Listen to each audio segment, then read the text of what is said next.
can go through the webinar. So some few service information before to start our webinar. You will receive the copy of this presentation, the PDF copy through email. We have your email because you have been registered. You will have also the chance to see this webinar if you believe you missed some point and you want to go deeper a little bit on some topic, on some specific page. You can watch this webinar on our YouTube channel together with all the other webinars that we have registered and we have done in the past and we will do in the future. During the webinar, you have the chance to raise questions through the question button. And finally, we have, after the webinar, after the main presentation is finished, we have a question and answer section. We collected your question during the registration and we collected some questions during the previous registration of the same webinar. This is not the first time we do that. And so we collect the most important and we try to answer to complete the package of information that we are going to give you. Some few words about the speakers. Myself, now I'm trying to change the page without success. Myself, I'm Mauro Perego. I will be soon able, oh, here it is.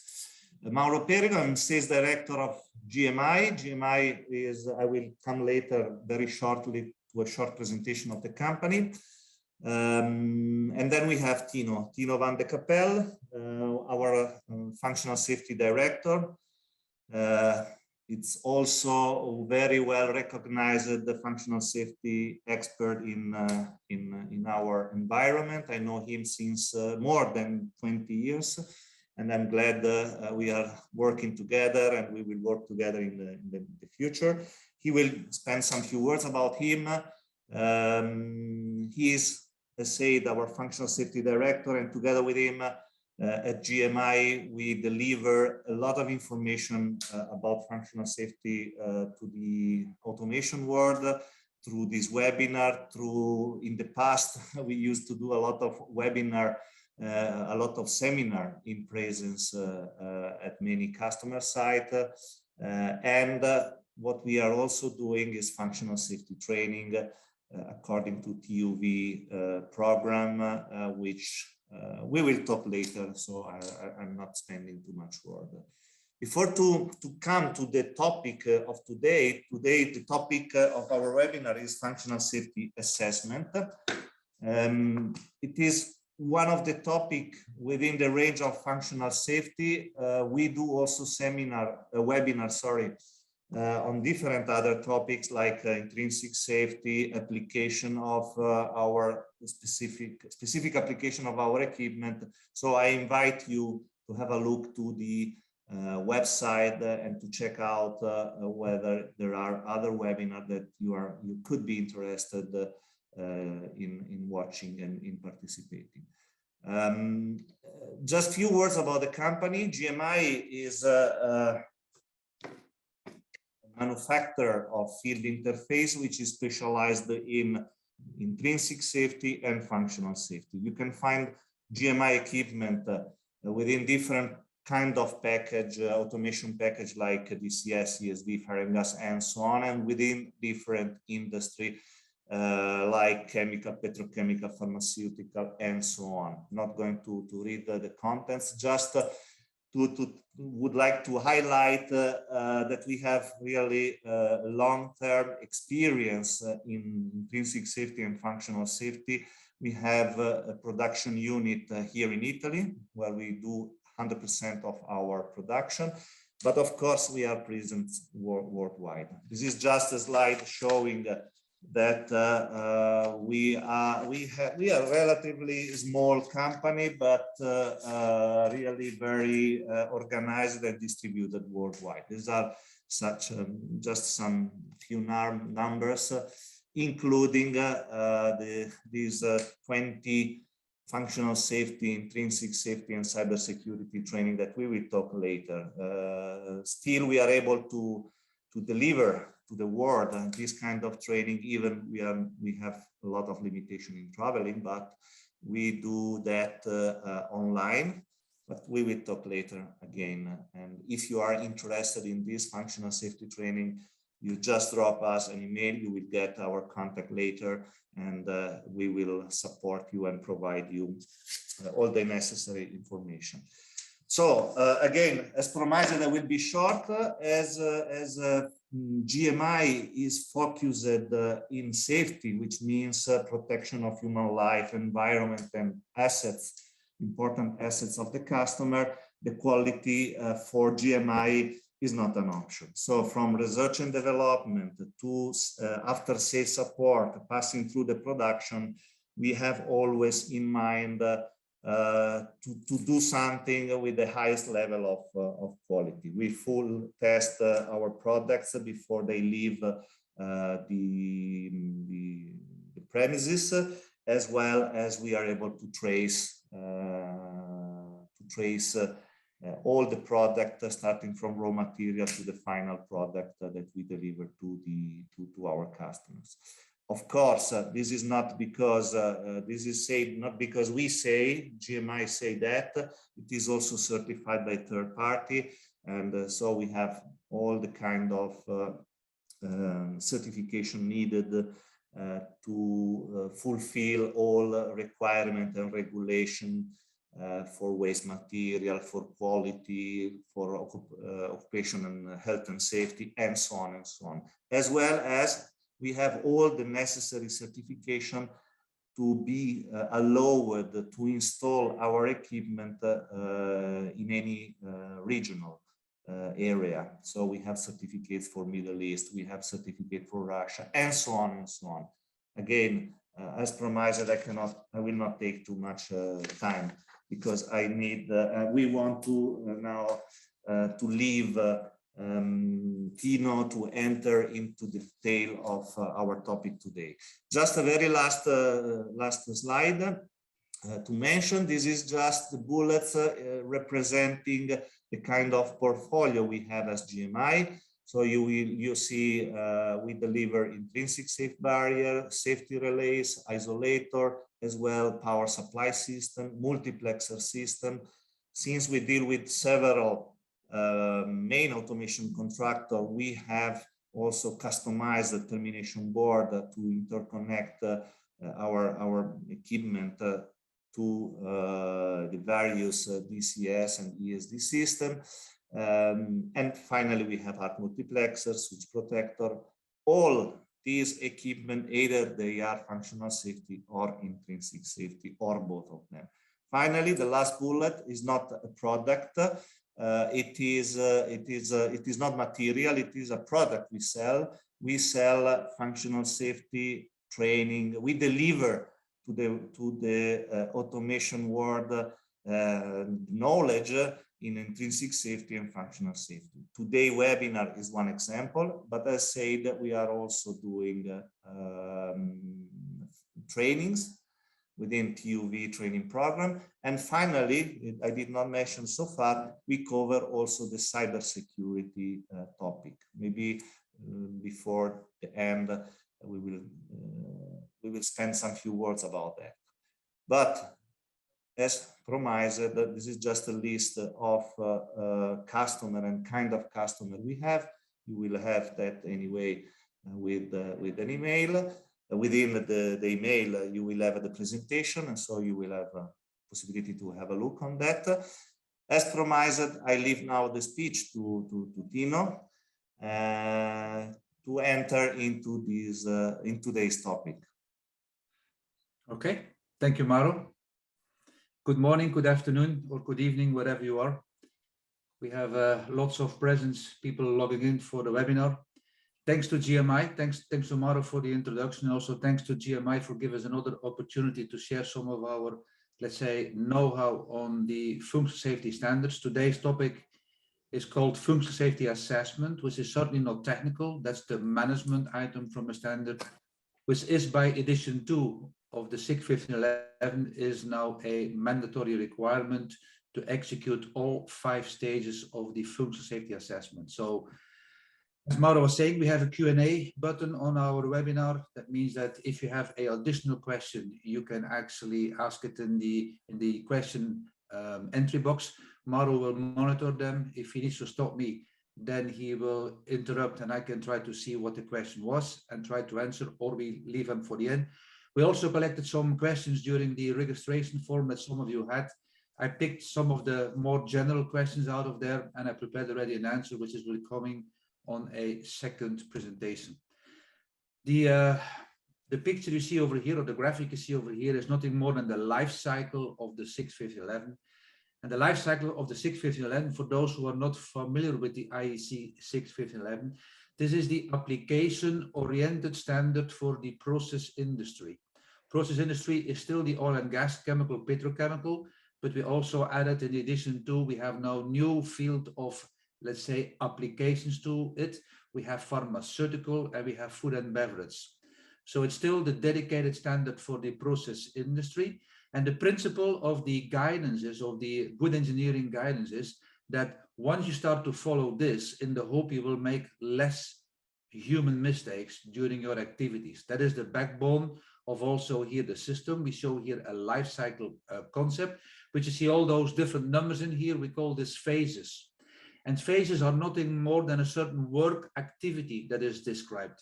And as you see here in the beginning, we start with the hazard and risk assessment. You go into your layer of protection analysis, or into your LOPA, as some specialists will recognize it. From there onwards, if you need an additional, let's say, safety function, you will describe this in a requirement called safety requirement specification. We have also webinars on those specific topics separate. But today's seminar or webinar, I have to call it a webinar, is actually based on those stages. You see here stage 1, between phase 3 and 4, stage 2, stage 3, stage 4, and stage 5. All those stages, which they actually are pointing out here as a momentum in the life cycle activities, are meant to be a senior, competent, independent, expert judgment on those activities which you have been produced or which you have been carrying out in the life cycle. The life cycle is nothing more than a systematic approach to force people to do it in a systematic way, in the hope that if they follow the guidance, they will make less assumptions, they will make less human failures. It's a kind of a quality system on top of the activity that you are carrying out. So together with the functional safety management, which is here shown on the left, which is in phase number 10, which is described in chapter 5, that is where you see here the reference to clause 5. That's the reference of the normative section of the IEC 61511 part 1. That's the normative section of the standard. And all those clauses, references in here, are nothing more than the paragraph section in that normative part of the 61511. Functional safety assessment, the moment you hear the word assessment, immediately you have to think about independency.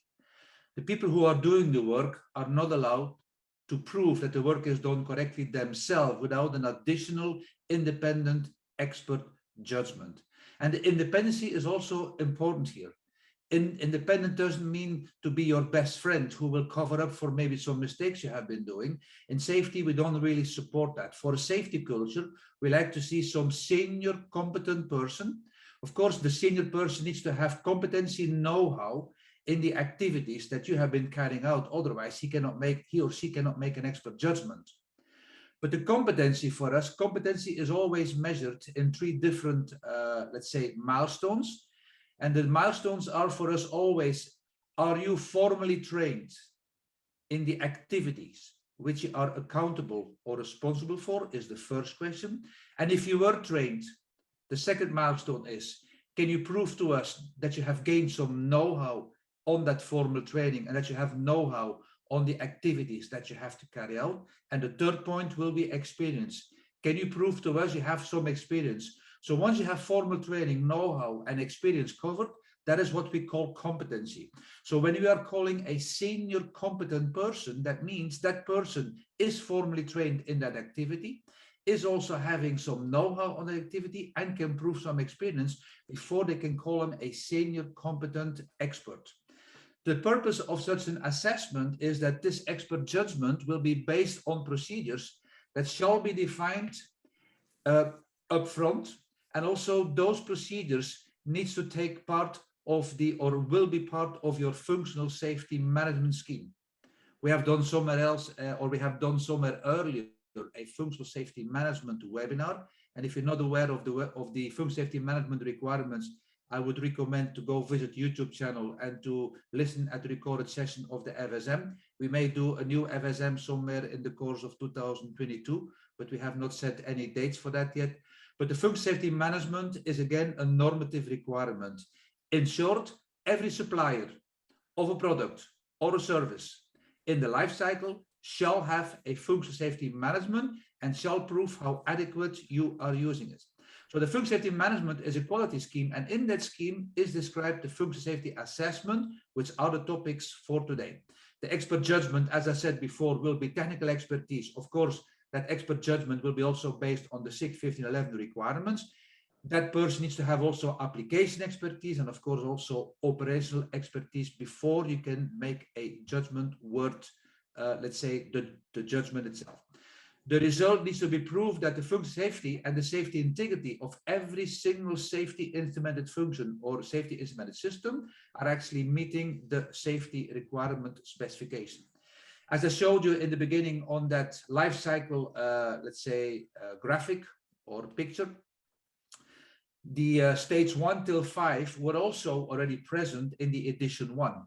Edition 1, for those who are not aware, edition 1 is obsolete since 2016/2017 because there were some issues with the edition 2 release by the IEC committee. That is why we refer to 2016/2017. But the edition 2, since this one is out, edition 1 is obsolete. In the edition 1, you were required to prove minimum 1 functional safety assessment. And in short, the latest one or the longest one you could wait for was stage 3. That means just before you introduce the hazards in your production facility, you shall carry out that functional safety assessment with a demonstration that the expert judgment can prove that your system is actually ready to prevent the hazards from happening. That is basically what the process safety startup review, or the PSSRs as we refer them to, are doing in a stage 3. Now, the current edition 2 of the 6, 15, 11 have added the mandatory requirements for all the stages. So it's no longer enough to do only one, you have to do them all 5 of them. That means it starts already after your safety requirement specification is written with stage number 1. Then you go into your design and engineering before you will ship it on site. So after your FAT, you have to carry out your stage number 2. And then for the end users listening into this podcast or into this webinar, then you have to do just before you are starting up. That means after your site acceptance test, that is your stage number 3. They added also here in the membership of independencies, they say for stage 1, 2, 3, the independency is not allowed to be involved in the same project design of the same team for that same SIS. And for stage 4 and 5, which is for the operator and maintenance phase and for the modification phase, there they say now new by edition 2, not involved in the same operations and in the same maintenance of the SIS. That is mainly for the end users listening into this webinar, that you, when you have your, let's say, persons working on one SIS, that maintenance team and that operation team of the same SIS cannot make their own assessments. You need to find a senior, competent, independent person to make an expert judgment. What I have done here in the webinar, I have actually prepared some practical slides on stage 1, 2, 3, 4, 5, on all 5 of them. What kind of information is needed? What are we looking for as a senior expert judgment based on our practical experience of doing assessments for over, let's say, the last nearly 10 years, because even before edition 2 was requiring it, we were already providing those assessments based on the edition 1. Well, the senior competent persons actually in such a team, it's never one person who will make such an expert judgment. I give you a practical example. I have been involved in a stage 4 with an end user chemical plant. We were with a team of like 7 people. My expertise was mainly on the safety PLC because I have been working in my previous career for some of those main vendors in the safety business. and I was actually hired in that assessment to make my judgment on how the system has been engineered, have been designed, have been maintained, have been operated.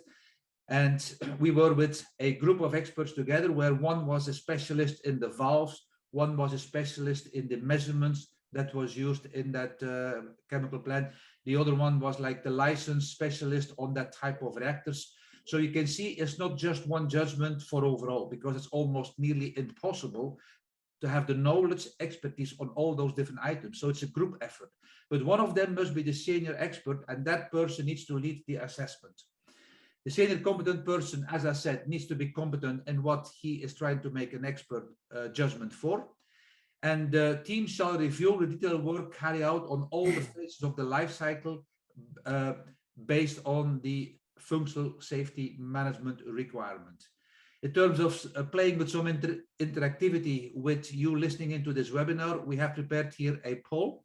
And I see that Mauro is listening. Yes. Also, and he is very quick. That is the poll for the number one question over here. So I'll read the question for you.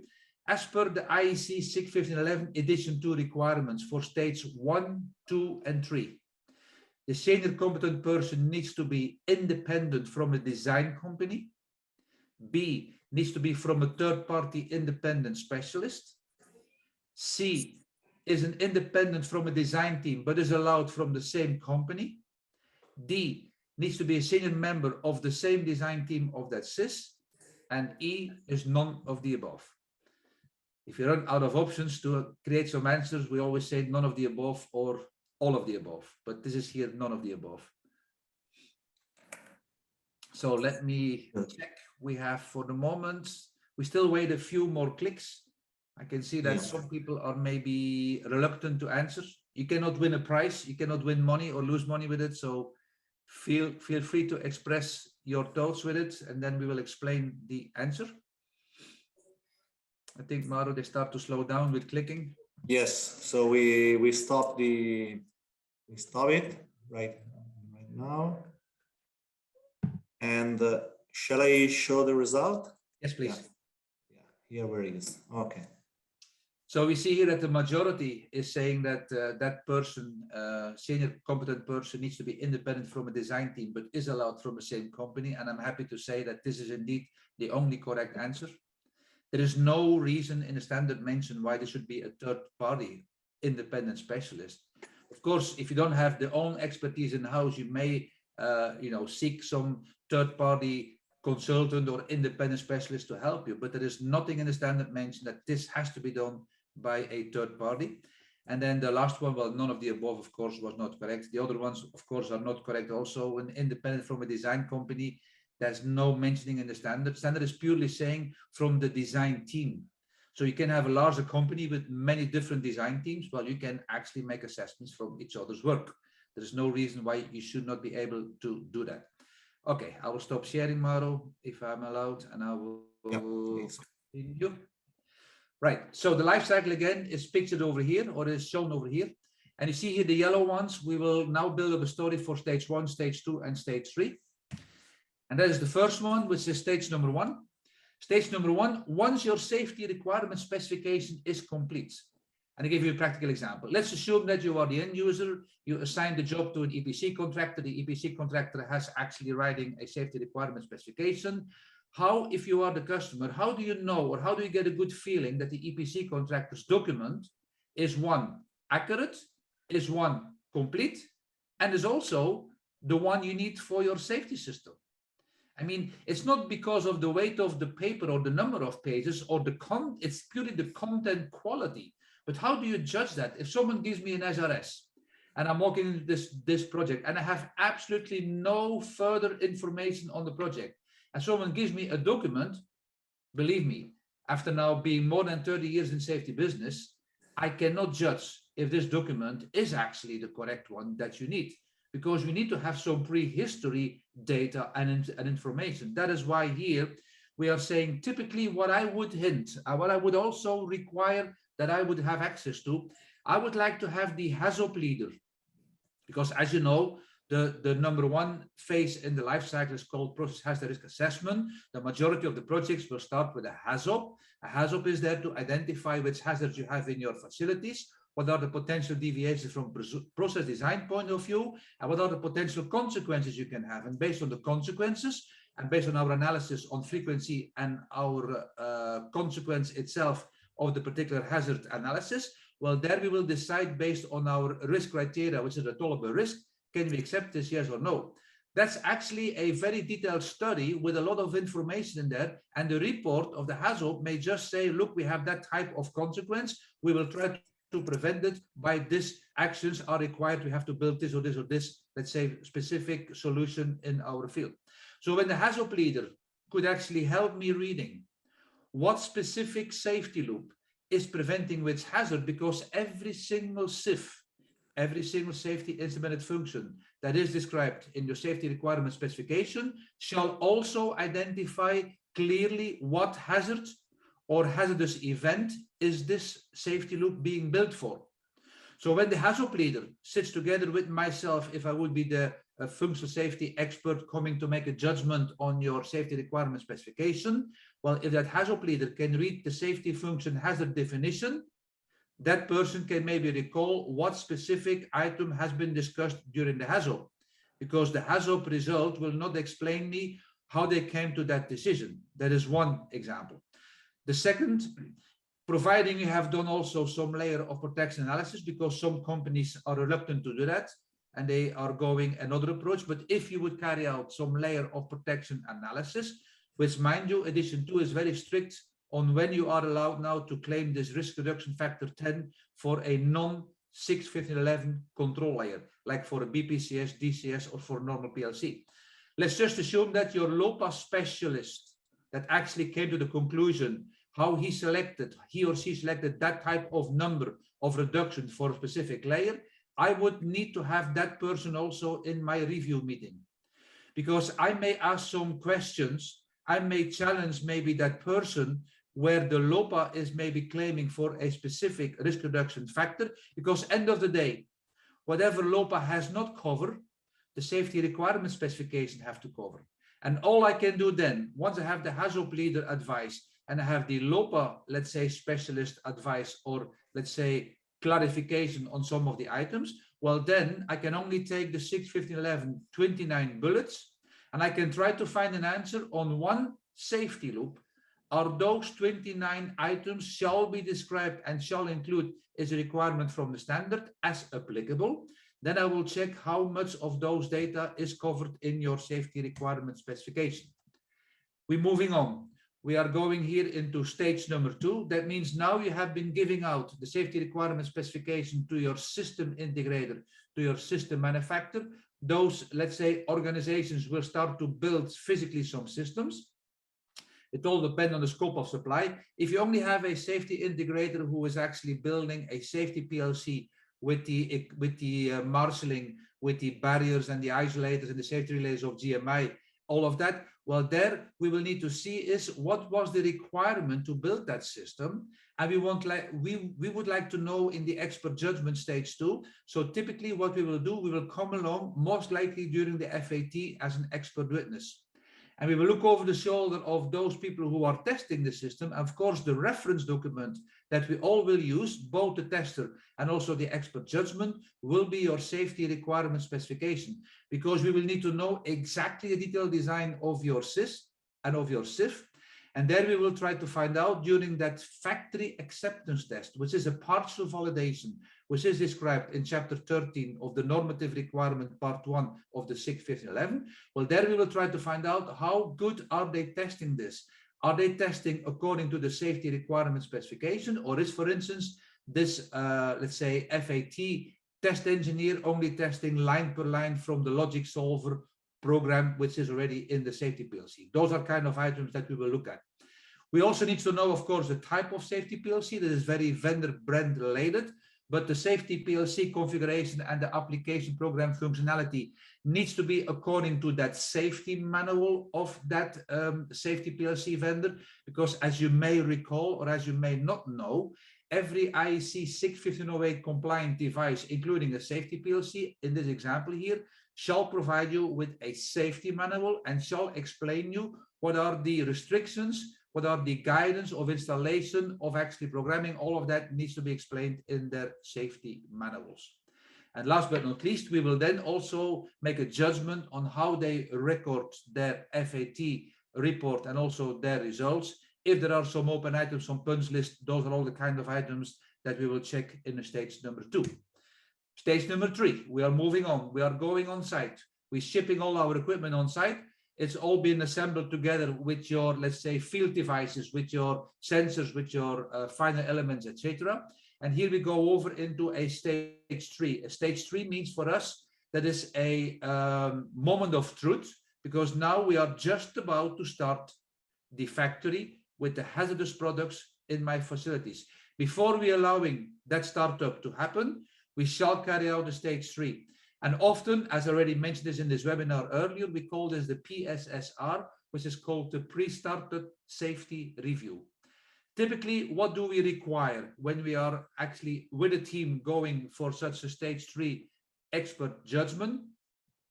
We need to see that all your hazard risk assessments have been carried out and all the recommendations or open items have been closed.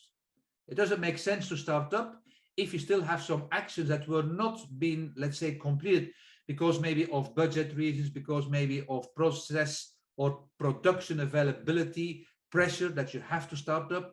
And there are some companies starting up and they try to compensate for a certain limited time. Well, if you would compensate for an action that was not being completed, then we have to check what the rigorousness is of that compensating measurements, how good you can prove that this will be applicable for a duration until that is solved. Those are all kind of items that we will check. Second bullet, we need to see that you're already thinking about how will you actually do your design change procedures are in place and are properly implemented, because there is no factory which is still running today, which was designed 50 years ago without any modification or any change to it. So we all know what the MOC means, the management of change. Well, those are kind of items that we will actually check also in our expert judgment. If there was already an assessment before, we have to check that the previous assessment is closed. I give an example. I have done some assessment with a client and I found out that the previous assessment gaps were still not all closed. It doesn't make sense to restart a assessment if your previous assessment gap recommendations have not been closed yet. Excuse me, Kino. Sure. I think I lost you for 30 seconds. I'm not sure whether also for the others is the same. Okay, I didn't lose me because I was still sitting, but okay. Anyhow, you mean you lost my voice maybe? Yes, of course, of course. Yeah. I did not get any message on my internet connection. Should be good because okay, so maybe it was my problem. Sorry for interruption. It's okay, but in the meantime, we have a question. Let me quickly read the question. My understanding was always that the assessment is check if the paperwork and procedures are followed. Check if the paperwork and procedures are followed correctly. However, Tino mentioned the assessor should also investigate the data inside the SRS. Yeah, of course. I mean, it's not that the SRS is existing and it looks good. We also need to know what is the quality, what is described in there. And also, or the results of the FAT test, for example, is that the intention of the verification? Well, you should not mix here verification with assessment. Of course, the verification needs to be carried out first. That is true. Let me see if this maybe the picture comes up here. Yeah, I will come back to the slide which we were just before. So the question is mainly if you are here in the safety requirement specification or you're carrying out here an FAT, clearly the verification is always done by the persons who are carrying out the work, except the new edition 2 is now asking for a 4I principle for your application programming. That means the person, original author who writes the program cannot, by standard edition 2, verify his own program. We need to see an independent 4I principle, means an independent verification specific on an application program. Both verification of the original author and of the independent verification 4I principle needs actually to verify this and prove how they have done that verification. That report of all the activities which we see, not only the application program, but also the safety requirement specification needs to be verified. Well, the assessor will check mainly on that report. But as I said, enable to check that the report is actually saying, oh, the report can maybe say the SRS is looking good or is complete. How do we judge that? We cannot just judge on the verification report. We will go deeper and we want to see where the report was actually based on. So let me come back on the stage number 3 over here. The SIS needs to be designed and constructed and installed as per the safety requirement specification, because remember, during your site acceptance test, which is your final validation, that is the final moment that the end user or the operating company can accept that system will actually be preventing them from their potential hazards in their, let's say, in the process or production facilities.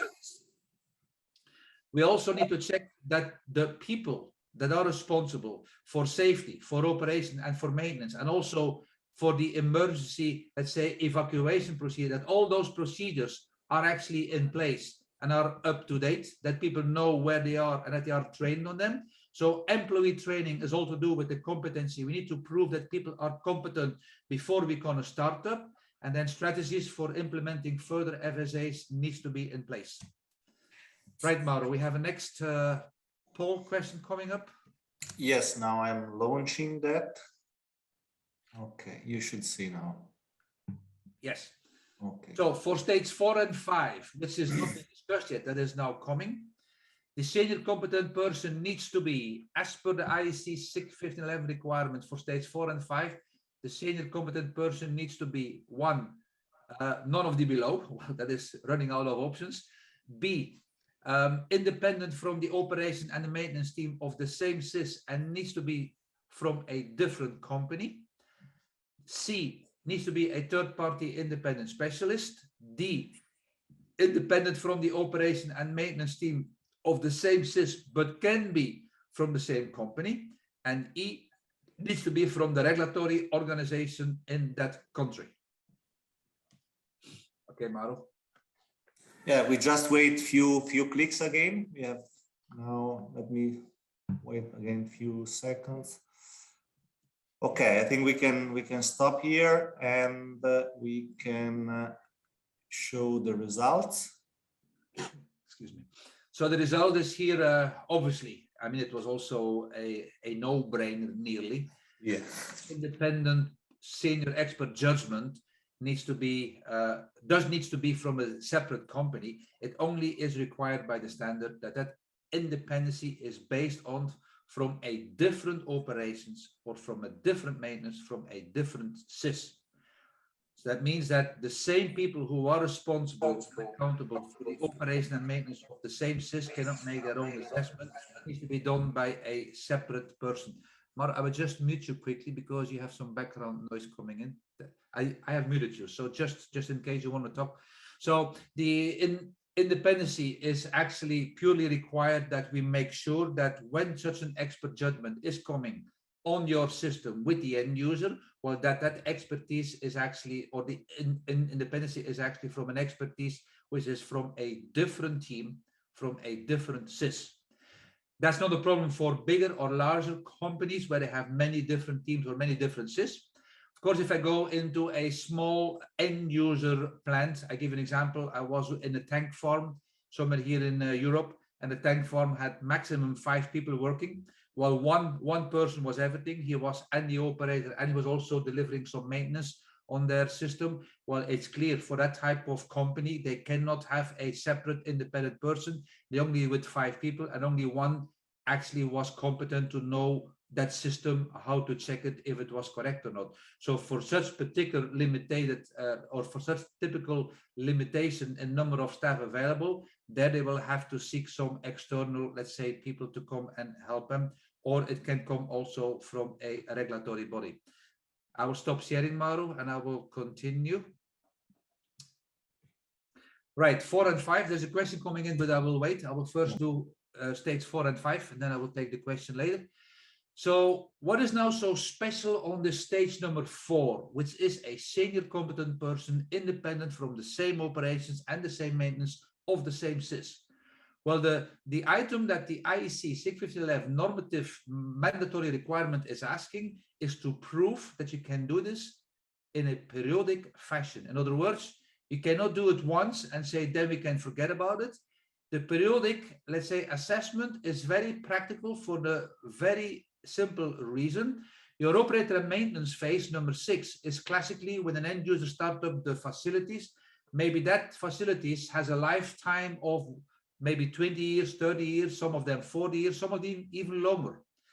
I actually been in a virtual training last week, and there was a client where he told me that the plant originally was created nearly 100 years ago.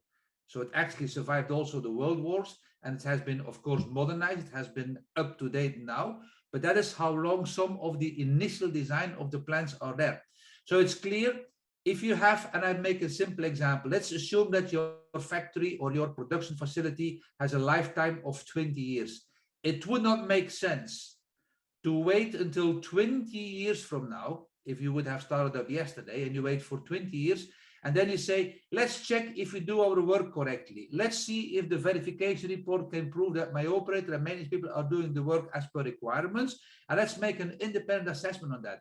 So it's clear on those long life cycle phases, activity phases, that is where it is very practical and very highly advised from the standard to do a periodic assessment. The only problem is the standard did not say what is a period, because you can imagine the first people will say, well, the standard doesn't say we have to do it every year or every 3 years. I give you a clear practical example. The regulatory body called HSE, that's the Health and Safety Executive in the United Kingdom, or in Great Britain, I have to say, they are doing their functional safety assessment minimum every 3 years or 36 months. In Belgium, which is a very small country that some of you may know, well, in Belgium, we have a government cell who's also doing the inspections on site for NEC VISO 3 classification of installation. And here in Belgium, the assessments are done every 6 months. So every 6 months, there is an independent assessment. So we see that in reality, if I go into the US also with the OSHA, we see that in reality, it is the regulatory bodies in some of those countries who will force the end user how frequent such a periodic will be. What do we try to find out? We are trying to find out that the activities are being carried out according to the assumptions being made during the design. So when your plant was designed 20 years ago, maybe the assumptions made currently at that design itself, as you know, back here in Europe, we have a law that every 5 years we have to rehash up our existing installation regardless if some items have been changed or not. So in the hope that in the last 20 years, if you would run your plant for 20 years, that every 5 years you would have done a HAZOP, maybe you have found some new items, meaning that maybe the assumptions initial design were different than the ones you have experienced. That is why that is important also that we check that in our stage 4 assessment. And also we need to check that the requirements within the SIG 1511 for safety management and the verification have been carried out and have been met according to the requirements. The frequencies are driven by the regional regulatory bodies in most of the countries. I know other countries, it is the end user themselves who are deciding how frequent they want to do that. So you can already imagine if you have to play your own policeman, I don't think you will write yourself a ticket for speeding, if you see what I mean. So it's also subjective, of course, if you try to make your own assessment frequencies. That is why I like the purpose of the regulatory bodies to force the end users in those countries to actually do them. What do we need? Well, we will certainly ask to the end users, because typically an end user in the process industry, they don't really have the culture that they should need for a good safety culture behavior in terms of lifetime use of their equipment, as an example, because the useful life of some of the end users that I have been working with on their final elements on the valves, well, classical example, they will say we have a SIL X safety loop. If you then ask them, can you prove how often or how frequent you have actually used that safety valve and actually how long this valve has been installed? Can you show us some records of that? Can you show us how you tested it? Can you show consistency on your entire safety loop? How consistent you have been testing that? Can you show us how accurate you have been testing it? Can you prove us the proof test coverage? All of that. Classically, the answer is, well, we test the valve during a plant shutdown. The valve was still moving. Therefore, the valve is okay for us. Well, I don't think the life cycle prediction in SIL numbers is actually using a theory where you can make a decision. The valve is still moving, therefore it's still okay for us. So we will have to check some more, let's say, detailed data on your safety loops itself. And I picked, of course, the problem area in the industry, which is the finite elements. It's certainly not your safety barriers or safety PLC, typically not also your sensors, because all those, let's say, electronic driven or software driven devices have another limitation. They have a CPU model number that can run out of, let's say, obsolescence. That means that you have to replace it. You're forced to update the firmware because they have found maybe some issues. You're forced to update sometimes with newer model numbers. With a final mechanical valve, like a ball valve, the ball valve may be in your industry, in your pipelines for maybe 15, 20, maybe 30 years. The question is, have you revised the valve? Have you actually taken it out based on the recommendation of the valve vendor and of the useful life? Those are the kind of items that typically will be flagged in such a stage 4 assessment. We also need to see every SIF demand. That means every single demand on a safety loop needs to be analyzed. That means if it was spurious or a real trip, we need to know the reason why it tripped, and we need to see how good the safety function has been carried out. We have to see how you are collecting your data, because mind you, edition 2 of the SIG 1511, it's all about collection of quality field failure data feedback. That means we have to see the failures of your field devices from your devices in your environment, in your application, etc. And also we want to see your self-verification report, because many people, they show a report full of data, but they have no idea where the data came from. And we're asking them the question, so why do you actually use that? Because it's all based on assumptions which are not applicable for your installation. Stage number 5, last but not least, that is the last one also for our webinar, and then we're going to summarize the webinar. That means stage 5 needs to be done before the modification and after modification. It needs to be done twice. Some people are not aware of that. Main reason is it's only shown after the modification, which is here phase number 7 here in the left margin of this slide. So it's only shown once below, but basically you have to carry out twice before you do the modification and after you have done the modification. It may be done with the same senior expert judgment. There is no need to use 2 different senior expert judgment. But from all the assessments, my advice to any end user listening into here is try to get your stage 4 and your stage 5 by different assessments every time you try to do them, because you may learn some new items. Why do I say that? I've done a stage 4. The client's comment was very strange. You know, your previous assessor, he actually flagged this and this and this, and now you are flagging completely different items. Why is this? I told them it's purely based because it's the human brain that is actually a snapshot of this momentum, where you look at something, where you make a comment, and you call 10 expert judgments. You may have 10 different recommendations what you will have to close, as an example, as an extreme example. So once the modification is complete, as I said, you have to carry out another stage 5 assessment. Typically, what we will check is your MOC is in place. That means that we need to check if there was, for instance, a modification happened. Can you show us some documents how this was handled? What was the impact analysis? Who has authorized this, etc. We also need to see how and who has actually carrying out that, let's say, activity. That needs to be done with a competent engineer that can prove evidence on why you have selected that service engineer or that competent engineer to carry out that modification. And of course, we also will check your as-built documentation. As a conclusion of function safety assessment, stage 1, 2, 3, 4, and 5, do not underestimate the importance of them. Do not believe you comply to 6.15.11 if any of those stages cannot be proven with evidence. Evidence is also proven in a type of a report. So the assessment reports also needs to be available. And that is what you need to think about if you want to comply to the 6.15.11. All right, in the meantime, I will first summarize this, then I will read this last question that came in, and then we can go to the Q&A, Mauro. So, as Mauro was saying, we're not only supplying in GMI, let's say, interfaces like the isolators, the barriers, power supplies, etc. We also supply with some services. Services, we have a twofold, or we have 2 different services in here. We show you here the 6.15.11 service, which is for the function safety, let's say, standard 6.15.11, and we also serve for the last 3 years now, we serve with the IEC 62443 standard, which is the OT security standard, which is a requirement also by the 6.15.11 to carry out, you shall carry out security risk assessment on your installation. So we are helping the customers out there with that type of service. And as Mauro was saying, one of the main tasks why they use me for in the GMI organization is clearly to organize those TOV Rhineland accredited services like training. We do training in functional safety engineer. This week I'm doing a functional safety virtual training for GMI with an offshore, let's say, client in the Middle East. So it's the first time we are doing let's say, a live stream offshore training. So the people are actually stuck on the platform for 28 days. And we are training them in the meantime. That is one of the trainings that I'm currently running. We also train the fundamentals of cybersecurity together with the security risk assessment. This is the entry, that is the prerequisite. You have to pass first that exam for the cybersecurity fundamentals before you can follow the security risk assessment training with us.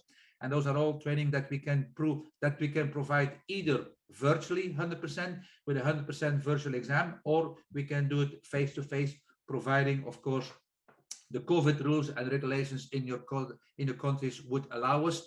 We do also this in-house trainings and webinar seminars. And of course, we will do some more webinars in the future. That is the most wanted book in the industry. We have more than 50,000 books worldwide already issued. If you check chapter 7 and 8, you will recognize my name against as an author, because I have written the executive summary for SIG 1511 in chapter 7. And I have been writing the safety requirement specification in chapter number 8. And that's it. I will close here. I will stop sharing happily. And I will move the word back to Mauro. In the meantime, I will check first those questions. I will take those questions during the question and answer slides that Mauro will now start. Mauro, if you want. Yes, I'm doing it. Just give me a second. Can you tell me whether you see now the question and answer presentation? Okay, good.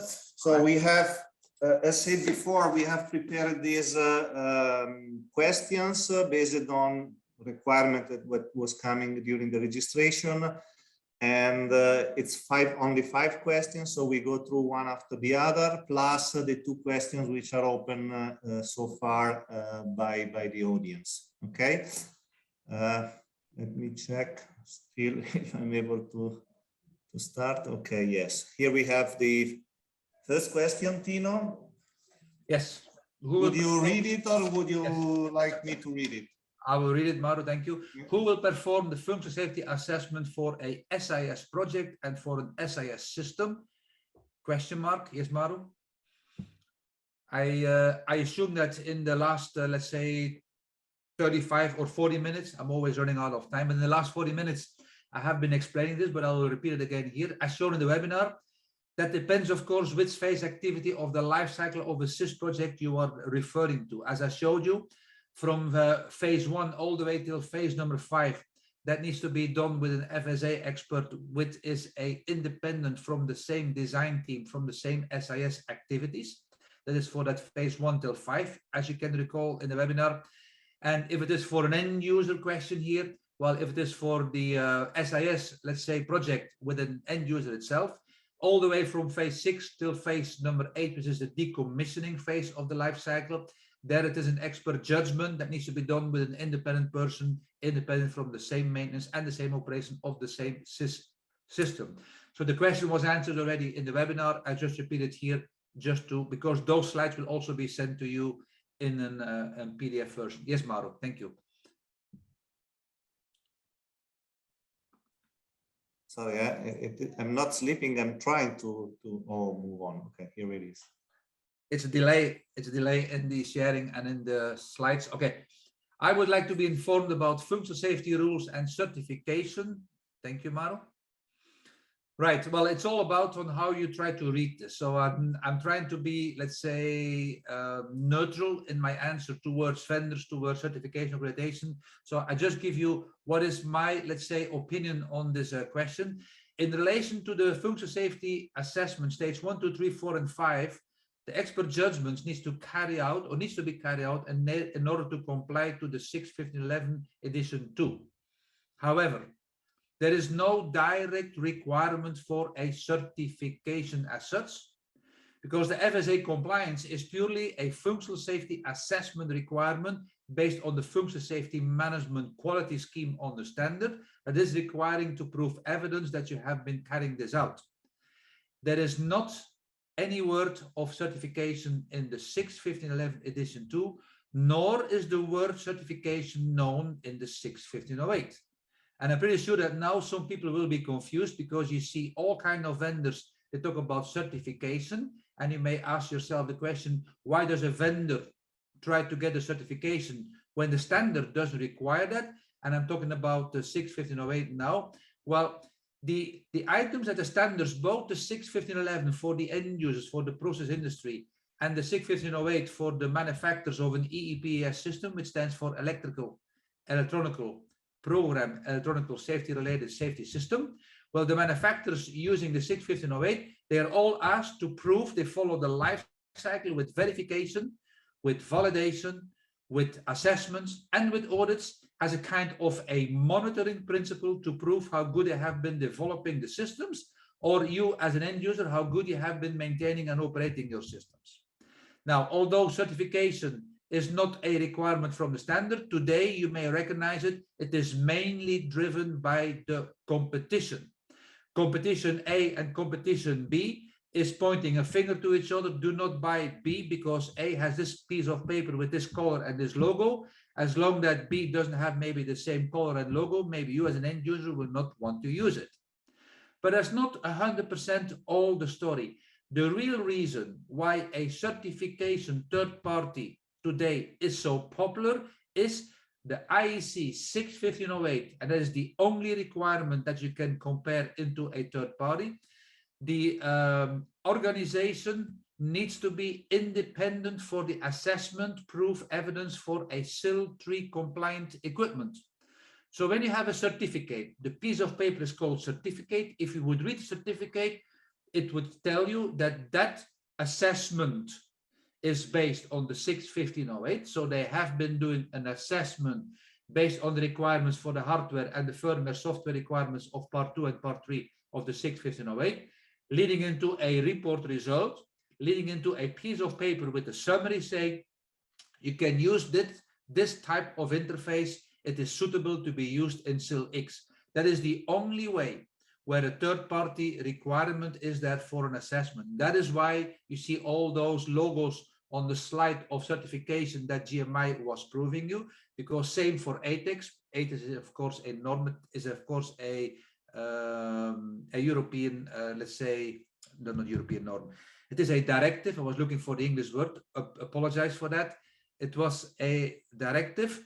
That means that ATEX has very strict requirements on how to prove your certification, but the IEC doesn't have that. The only thing the IEC has for a SIL 2, it needs to be an independent organization. For a SIL, sorry, for a SIL 3, independent organization. For a SIL 2, as we show here, an independent department, can be the same organization department. And for a SIL 1, it's an independent person. Yes, Maro. Yes, here I am. We have other two questions. I will answer them. I think there is one more on the registration form. Okay, this is there any upcoming functional safety TUV training? I will answer. Sorry. I will answer, yes, of course. We have already a schedule which is available on our website. So I invite all of you to check whether there is something suitable for you. We have two kinds of training. We have online training divided in different time zones in order to be reach all of you. And we have face-to-face training, which are arranged in a specific location in a specific country. So any information you may need, you just get in touch with us. We will provide you all the necessary information. And the very last question, Tino, here it is. Ah, okay, I did not know. What is the outcome of the functional safety assessment, question mark? Is there any certificate? I think we have handled this mainly, but that's why I left it in there. How does a project being proved as a 6.15.11 compliant? Maybe we can explain this. Yes, Mauro? So the outcome of the FSA assessment is documented. The result will be a report, right? And that is the evidence that you have actually carried out that functional safety assessment.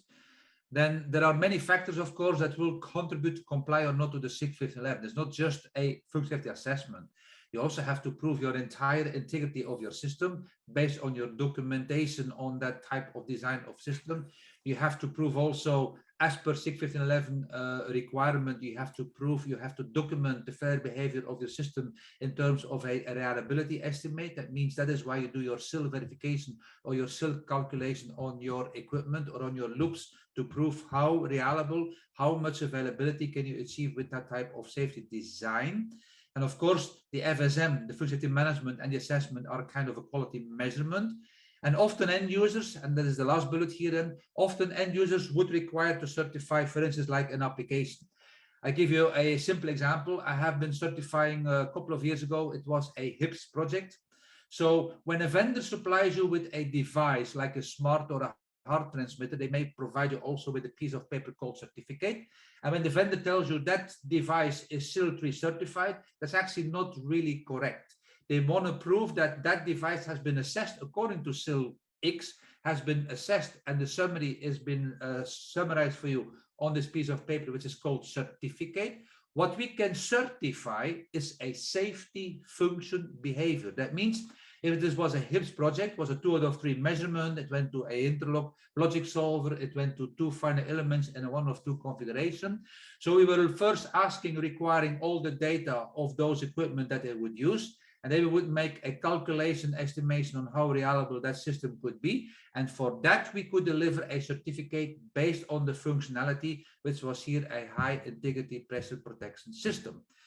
Yes, Mauro. In the meantime, there are many questions coming in. Let me try to answer the simple ones first.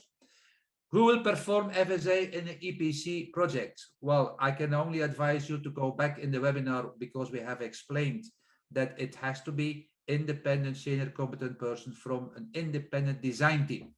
So you figure out who is independent from your design team and who is senior and who is an expert. Then another one, do you share the webinar? Yes, we have explained. We will share the webinar not only in a PDF, but also in the YouTube channel. So we can already say answered live to this one. So I can close those. I have 2 remaining questions. First question is a bit of a lengthy question. That's why I was waiting to read it. Would you please advise function safety assessment approach about those systems that are identical design, BOM, probably bill of material example, typical trains installed on the same location and environment? Does the standard specify any guidelines? Short answer, no. Guidelines on standard will not give you. Regardless, if you have 100 trains identical, 100 times you will have to prove that you have done some proper assessment on them. So that's also answered live. Done. Last question. Does the frequency of date per location regulation needs between brackets starts from the time when the last FSA was completed by an independent, or the date when the open items were addressed, closed and completed? Question mark. That's actually a very good question. I like that one. In some odd cases, the last open item could take months. I fully agree with you. Well, you can already imagine if the regulatory body here, and I take the example here from Belgium because I'm now based in Belgium for this webinar today. Well, if the government inspector assessment would require every 6 months, and your open item from the previous one would still be open, I'm pretty sure that the assessor will make some comments, and we don't want to see it open for months and months and months. But your question initially was, if it is every 6 months, and I like that type of thinking, if your assessment is every 6 months, and every 6 months they come up with some recommendations. Of course, we know that some of the recommendations may be lengthy in time, may not be solved in an hour, may take weeks, months, or maybe can only be solved during the next plant shutdown. That is why, as I mentioned in the webinar, sometimes we will allow some compensating measures to compensate for whatever gaps we have found. But if for some reason you are able to close them, I'm pretty sure that the pressure of the assessors will be to close those open items. And I would keep the same momentum of every 6 months. I would not say, listen, we do an assessment today. We came with, for instance, some gaps which will take probably 2 years to solve. I would not wait until another 2 years before we do the next assessment. I would actually keep my regular assessment every 6 months. That would be my advice. But I can assume that country per country, inspector will also have a different opinion on how regular those assessments would be carried out. With that being answered, I think I have cleared all the answers or questions in the Q&A box, Maru. So the last couple of minutes are up to you now.